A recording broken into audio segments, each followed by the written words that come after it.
All right, so we're off to the races here. Let's try to finish up our simulation between, well, maybe today. Hopefully we can finish up today, actually. So here in our main, we have our process scheduler. Created that. Process scheduler is one of these guys, keeps track of a bunch of queues. We're not using the constructor yet, blah, blah, blah. We're going to be able to plan on calling our start process multiple times. We have an empty run method because last time we decided this guy was going to be a thread. I remember I asked the question near the end of class last time, what is it that our process scheduler does on a common basis? The reality is it doesn't do anything itself. It just makes itself available to a bunch of other systems in the operating system. Okay? So process scheduler gets called by another part of the operating system. We double click on an application for a PCB to be built. It gets called by the CPU scheduler when it needs a new PCB to get into the system. It gets called by the CPU scheduler when a PCB needs to be sent back into one of the queues, either run or I/O. Okay, so we need to build some hooks into this guy for those abilities. So what we're going to do is we're going to create a couple of methods in here. We're going to have public void add to ready queue. And this guy's going to take a PCB, the PCB. All right, and this guy will say the ready queue dot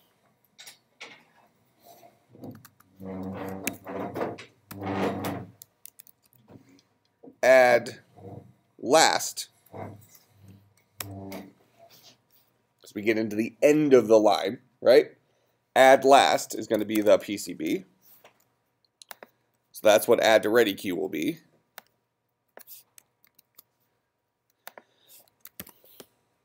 Add to I/O, or our device queue, will be the same thing. Simple add into the end of that. Okay. We need to have the ability to get the next PCB. So we need to be able to request from our process scheduler what the next PCB is. So public PCB get next PCB.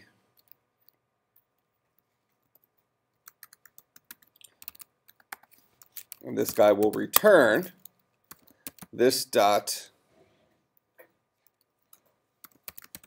the ready queue dot remove first. So we're actually going to take the PCB out of line and then return the PCB we just got out of line, as opposed to getting the PCB at the front, which gives us a pointer to it but doesn't actually remove it from the queue. So we're actually going to remove it from the queue here. All right, so we'll leave those abilities like that for right now. Who's the dude that's going to communicate with this? It's going to be the CPU scheduler. All right, so now when we have a CPU scheduler, if it needs to be able to communicate with the process scheduler, it needs to have a link to the process scheduler. So as part of the constructor for our CPU scheduler, we need to let it know about the process scheduler. These two work hand in hand. So the CPU scheduler is going to keep track of a private process scheduler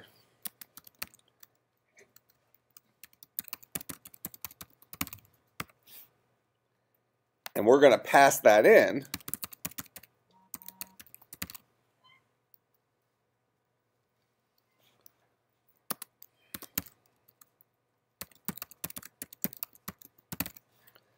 to the constructor for our CPU scheduler.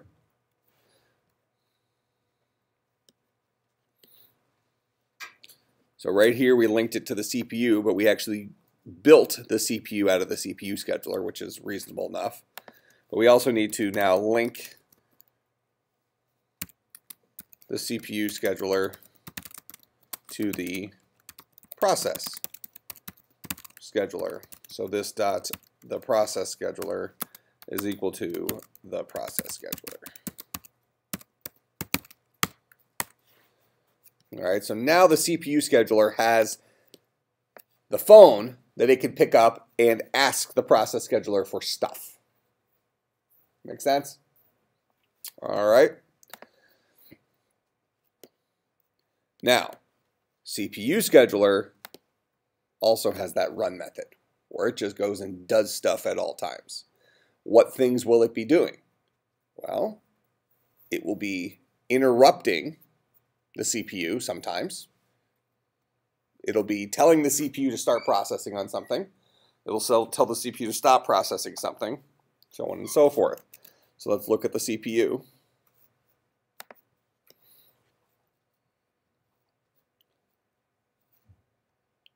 Okay, so the CPU has something called context switch.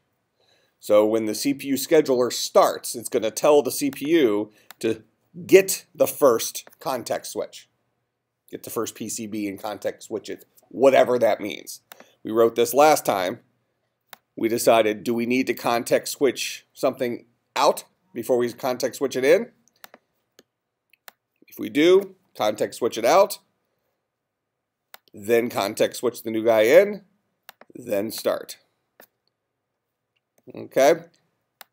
We have this variable called should process that gives us the ability to make sure that we don't context switch something until should process is false. Okay, we talked about this last time, that when the CPU is running, we don't want it to get interrupted in the middle of an instruction. We want it to finish what it was last doing. So the CPU currently has something called process. When process gets called, should process starts off as true. Can context switch starts off as false. So these two are related to each other. So as long as we should process, we go through, process our instructions, blah, blah, blah. As soon as we're done with processing these, notice that this while loop keeps going as long as we should process. So if some external entity, like a CPU scheduler, changed the should process, we would eventually exit out of this.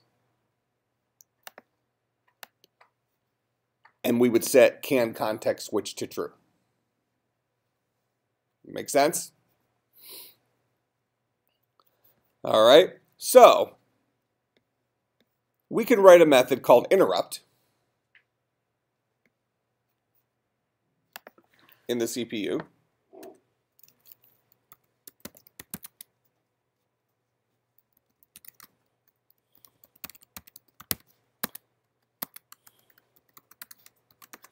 Okay, we could have actually done this all in context switch, but we're going to do it in interrupt just so we see the individual steps. So what's the job of interrupt?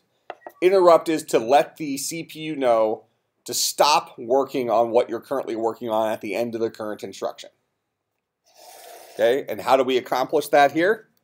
We say this dot should process is equal to false. Okay, that's what interrupt means.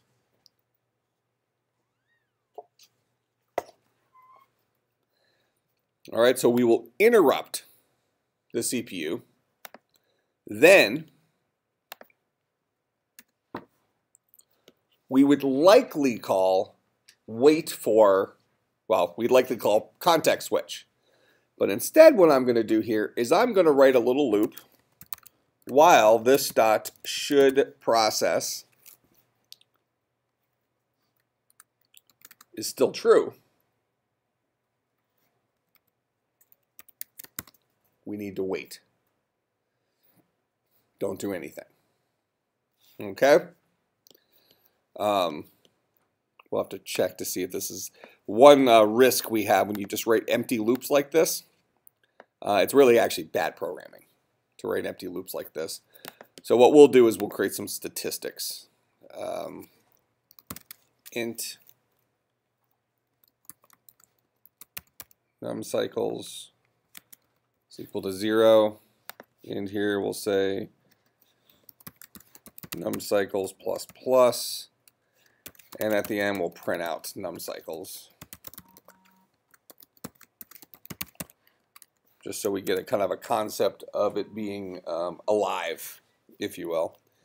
So when the CPU scheduler tells the CPU to get interrupted, we'll set should process to false, which will eventually have an impact on our CPU's process method. We'll eventually exit out here. Okay? So what we're interested in is when can we context switch? Yeah, so actually I think I wrote a bad loop. I don't want to do should process. I want to say while this dot can context switch is equal to false, or we can say not this dot can context switch. So as long as we're not allowed to context switch yet, we need to wait. As soon as we exit out of here, we can print out the number of cycles. So here, when we say ready to context switch after num cycles. All right, so that's what interrupt says. Don't let the CPU process after the current guy. Wait until we can finally context switch, which the process method does for us. Finally print out ready to context switch after that many cycles. And then this method ends. So when this method ends, we go back to our CPU scheduler. We'll just write it here inside of run for right now. So we're going to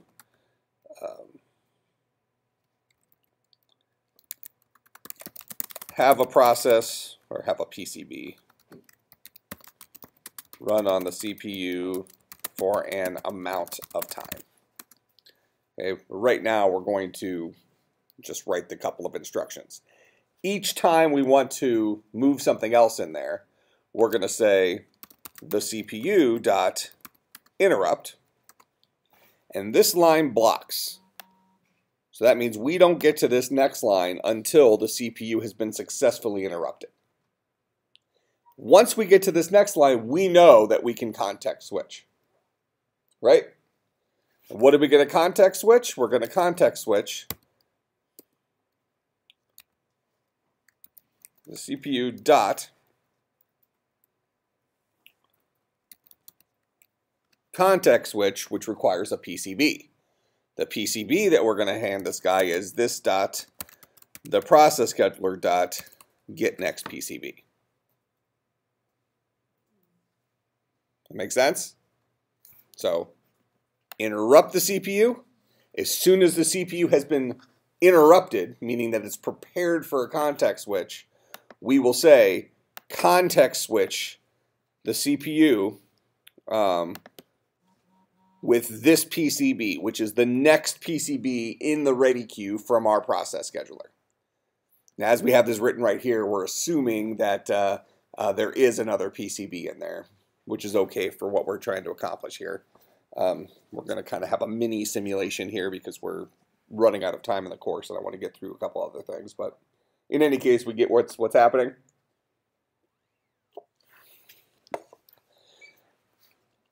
Okay, and how often is this going to happen?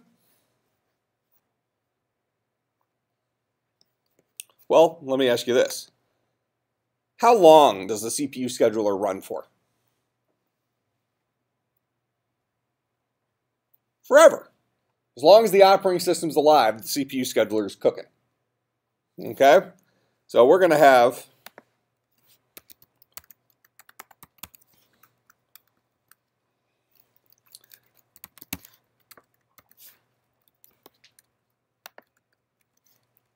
an infinite loop here on purpose.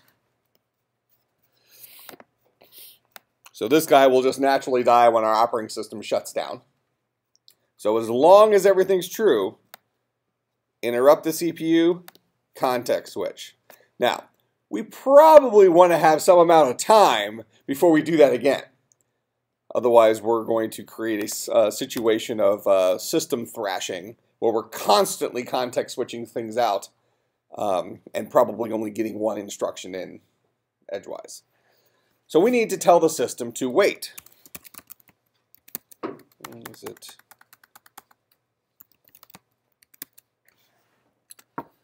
So this guy is a thread, and we can tell this thread to sleep for an amount of time. So we're going to wait for an amount of time here, and I believe this is in.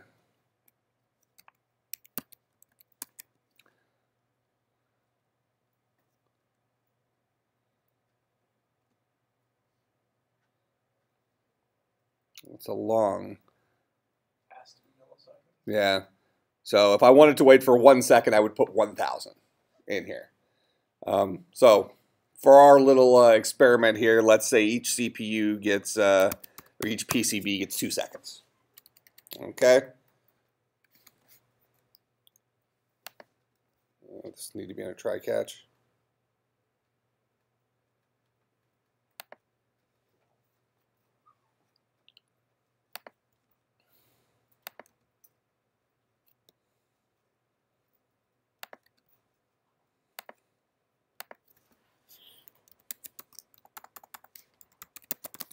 Wait for 2 seconds before looping again. Okay, and the exception this can throw is an interrupted exception, which means there was some problem with interrupting this thread. I think there's also a main thread sleep timer. Is that system.sleep? No. This.sleep.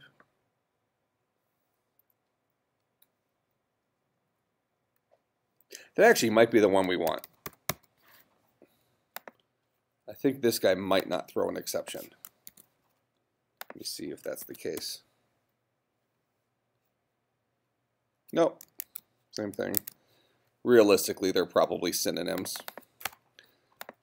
But for us, sleep kind of makes more sense. Don't context switch something until we have waited 2 seconds. Okay? Keeping in mind, though, that the CPU scheduler, so we got to think about the dynamics of all these guys working together. Keeping in mind that the CPU scheduler may not get to work its entire 2 seconds. It might not get to wait its entire 2 seconds, right? Go ahead. The warning there says that it's a static method.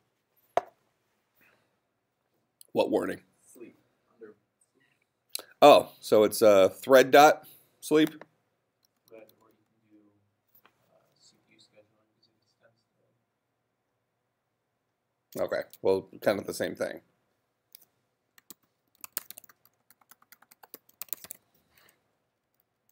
It still throws an exception. So this says sleep the current running thread. Hopefully, this is the most local running thread as opposed to the main system thread. I guess we'll find out. Might be a nightmare to debug, but that'll be fun. Okay. So in any case, so somebody remember that if things start looking south. But one thing we want to appreciate here is even in a small little example, we're so reliant on all these individual pieces kind of talking to each other. So in a in a system that never has I/O, okay, in a system that never has I/O, our CPU scheduler will always start a PCB, wait 2 seconds, interrupt it, context switch in the next PCB, over and over and over and over again. Right? That's in the perfect world. Well, I say perfect world, but you get what I'm saying. Now, what if on the CPU side, the CPU has run into an I/O request? Well, now we have a different story. That I/O request says what? It says, I haven't used my entire 2 seconds. The CPU scheduler has not interrupted me. But I can no longer work on this particular this particular PCB. I've taken it as far as I can. So what does the CPU do in that case?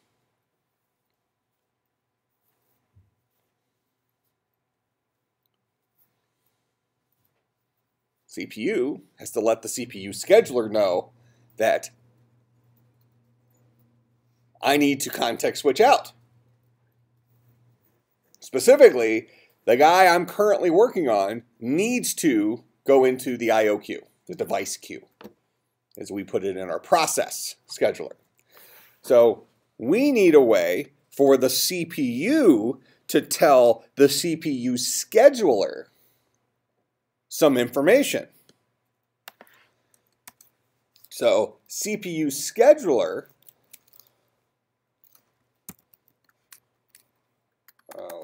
let's do public void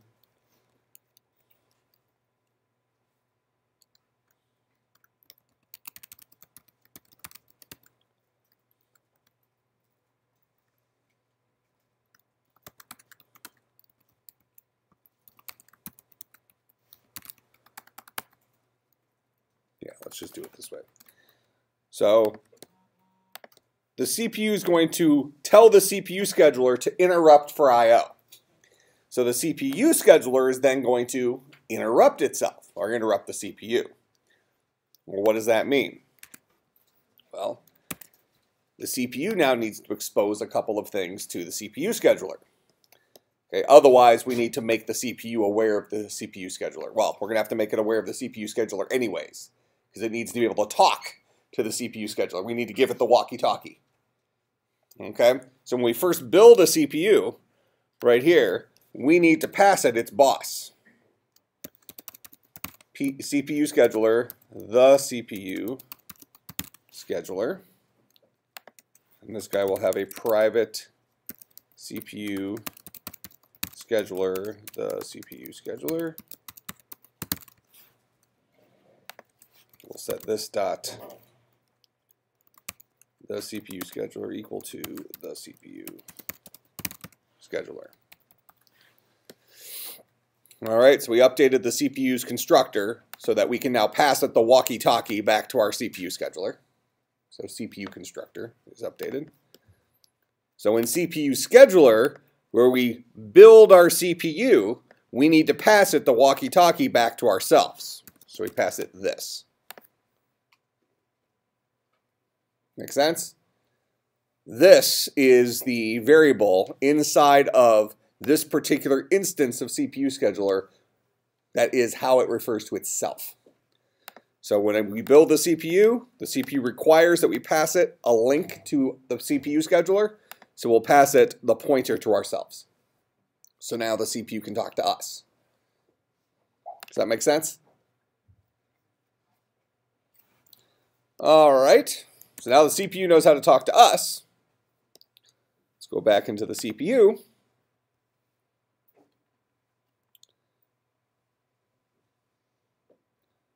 Let's see.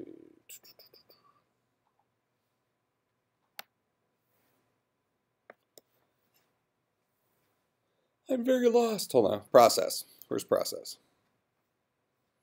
It's just so dark in here. All right.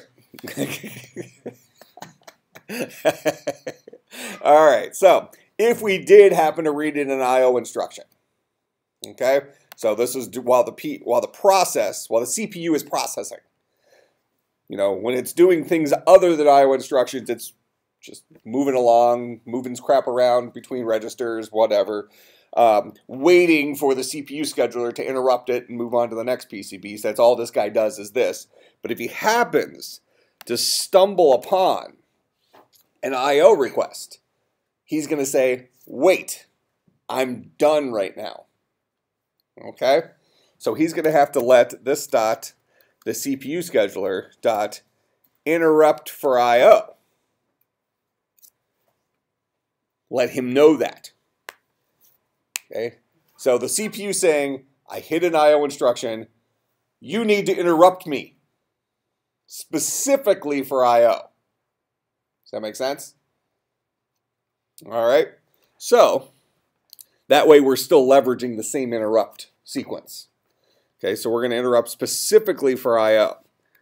Bounce back to the CPU scheduler. Interrupt for I/O says we should do what? We need to interrupt the CPU.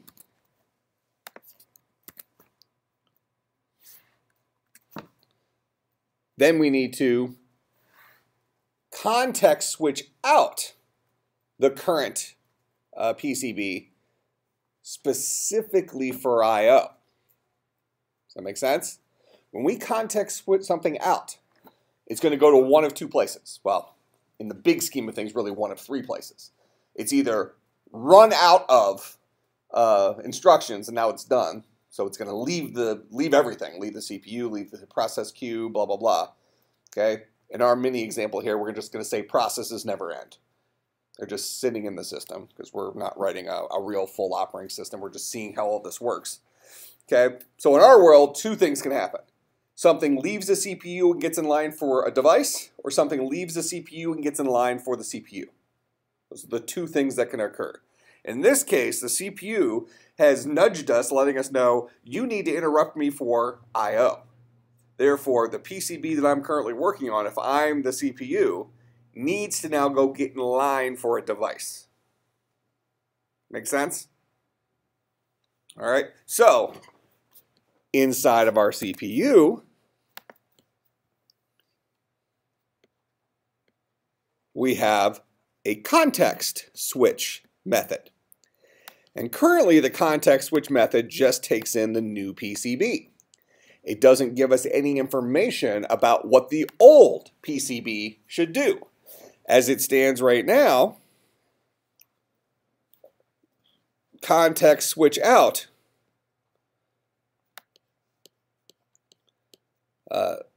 takes the current PCB, sets its program counter, sets the registers, then erases the current PCB's pointer for the CPU. But what are we doing to that PCB?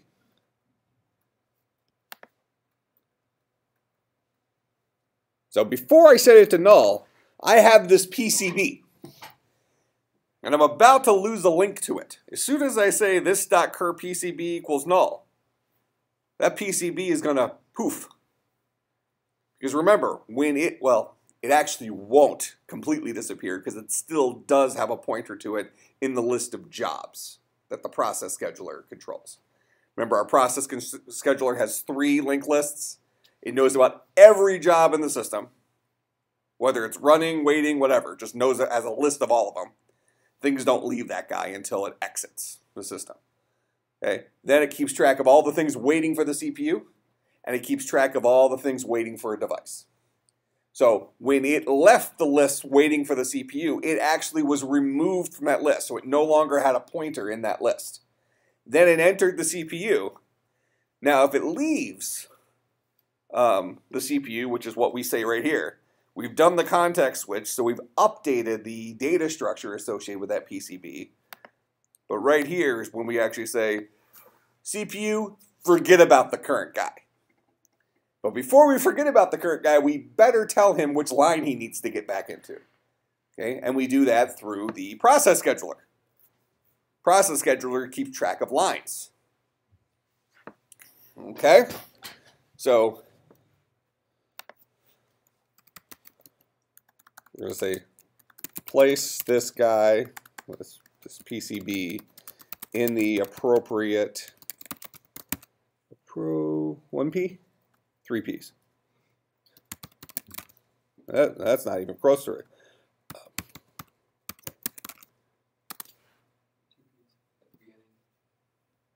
I had that.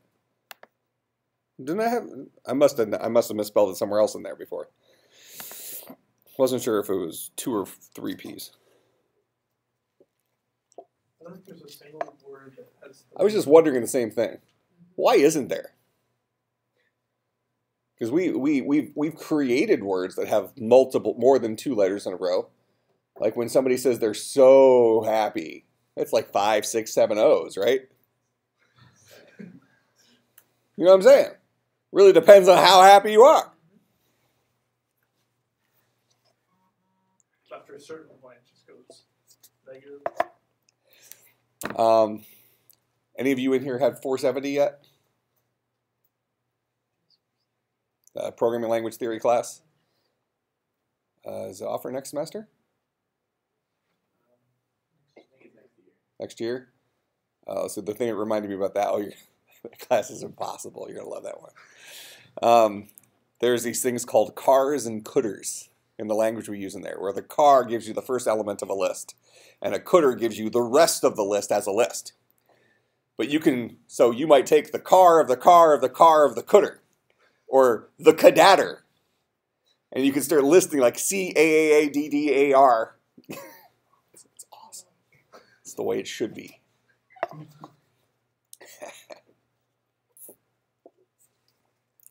I've actually had students in the past tell me they've woken up at night with nightmares about the scheme programming language. So exhilarating for me. I love it. That class is so fun too. You know. Huh? Programming language theory. It's CSC350, 470. It's probably our hardest class.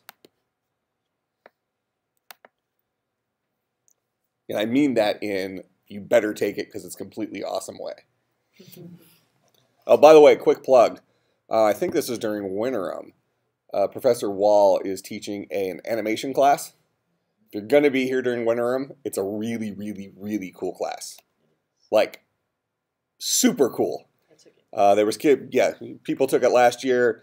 Now there's going to be 2 different levels of the class. The first one they use Blender, which is a 3D modeling program, and I think there's going to be an intermediate version that's going to use Maya. So these are professional 3D modeling tools. So for any of you who are kind of interested in like video game design type stuff, understanding the side of the world for building 3D models and animations would be a really cool thing. So I think we're pretty lucky to have a class like that here, so take advantage of it. So I'd really encourage you to look at that class.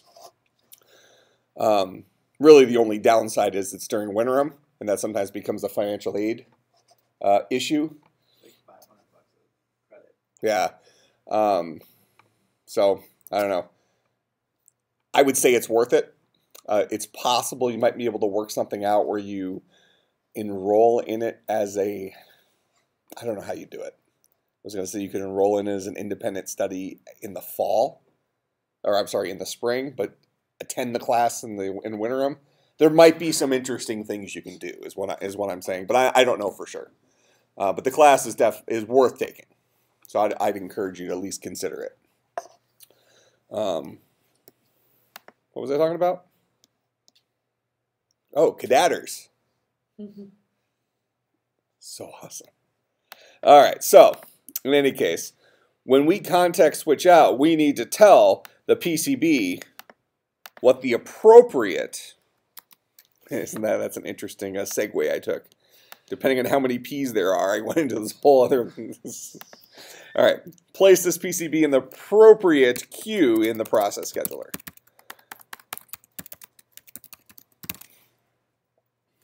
And then we can remove the PCB from the CPU. So we need to make sure we put it back in line somewhere before we actually take it off the CPU. Kind of make sense? So, which line is this guy going to go into? Well, it really depends on why he was interrupted. Does that make sense? So, it really depends on why he was interrupted. Well, let's go back here and look at the way in which the CPU scheduler interrupts the CPU. Here's the CPU scheduler.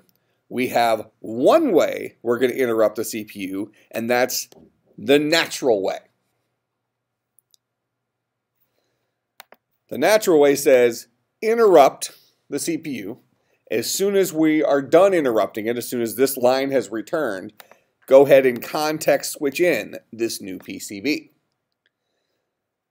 If we had, well, before I get to that, the other way we interrupt the CPU is if the CPU has let us know that it just hit an I/O instruction, and therefore we need to interrupt the CPU. In this method, we're interrupting for I/O. Down here, we're interrupting for natural reasons, natural causes, ran out of time. Okay?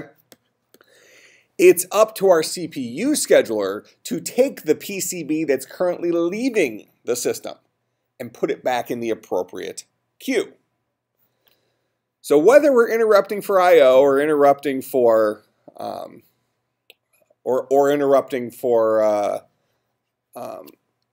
natural reasons, we need to know about the PCB that's leaving the CPU. So what we're going to do is inside of our CPU, we're going to modify the context switch method to no longer return a void. Now it's going to return a PCB. That is, it's going to return the PCB that is leaving the system. That make sense?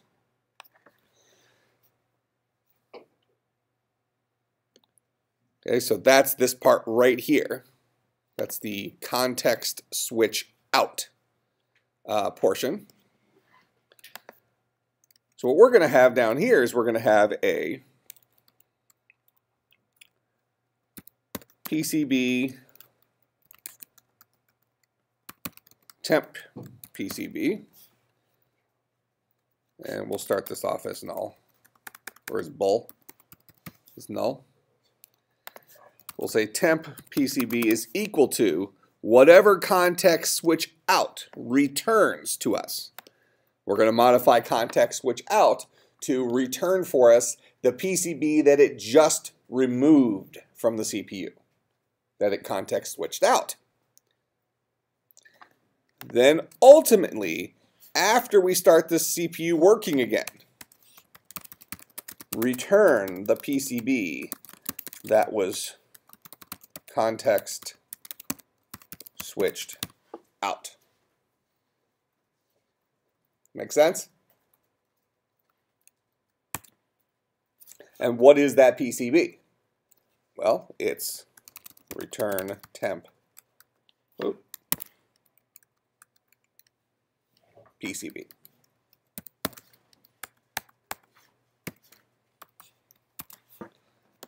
So we have to go modify a context switch out to give us the PCB that just left the CPU. So here's context switch out. Before we set it to null,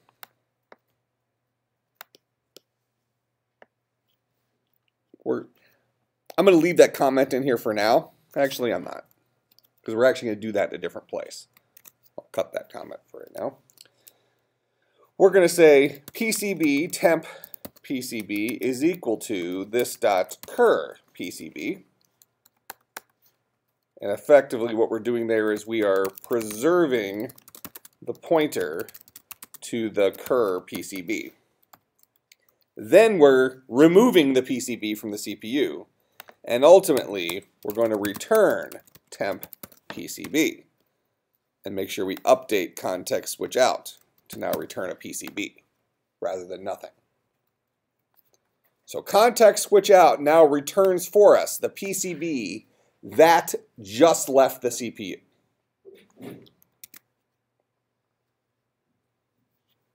That makes sense? So now, back in CPU scheduler, if I'm interrupting for I/O,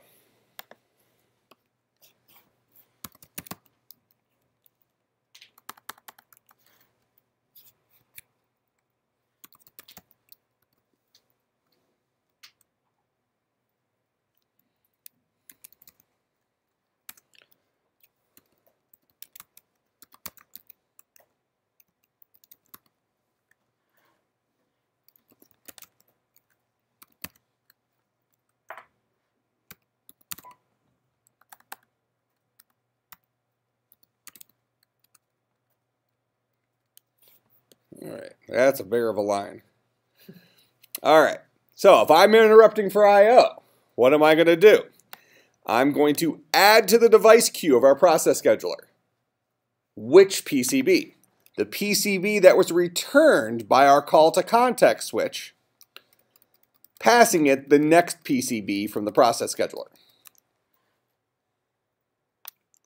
Okay, so if we want to piece this out into a couple of lines here, just for the sanity of some of you, PCB next PCB to start is equal to this dot the CPU scheduler dot get next PCB.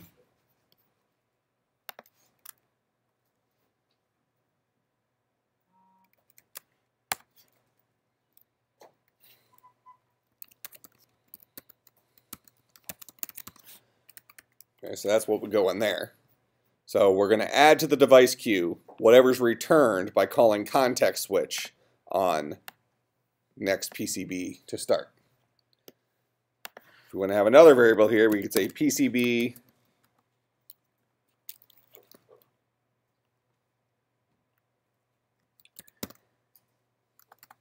the PCB leaving the CPU, pretty verbose variable name, but deal.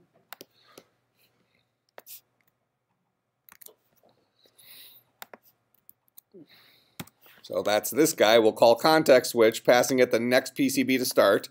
This guy will ultimately return for us the PCB that's leaving the CPU. And that's the guy. We're going to copy that. That's the guy that we're going to add to the device queue. And we know we're adding him to the device queue because we interrupted him for I/O here. Make sense? Now, similarly, if we interrupted here,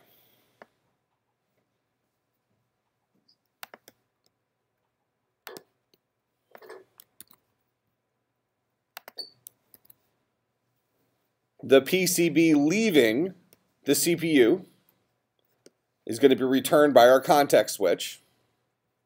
And here we can even steal our 3 lines from up here, really. The logic here isn't changing. I'm just inserting some variable names instead of. So we'll interrupt the CPU, just like we did up top. We'll go ahead and grab the next PCB we're going to start from the process scheduler. We'll go ahead and retrieve the PCB that's leaving the CPU, which is given to us as a result of context switching to the next PCB.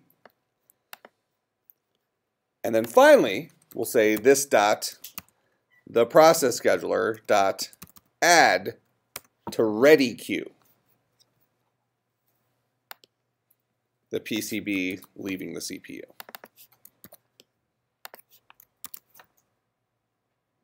Does that make sense?